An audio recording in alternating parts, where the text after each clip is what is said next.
Reading all watching this video. That explanations welcomes you. Let us learn about an air preheater. An air preheater of the age is any device designed to prepare before another process. For example, let's take a boiler with the primary objective of increasing the thermal efficiency of the process.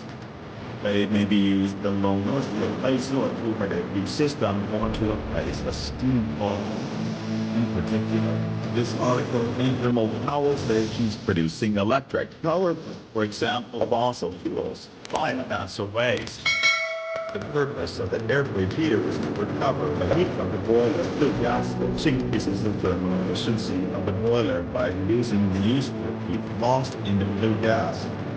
As a consequence, the flue gases are also conveyed to the flue gas stack, or chimney, at a lower temperature, allowing simplified design of the gas system and the flue gas stack.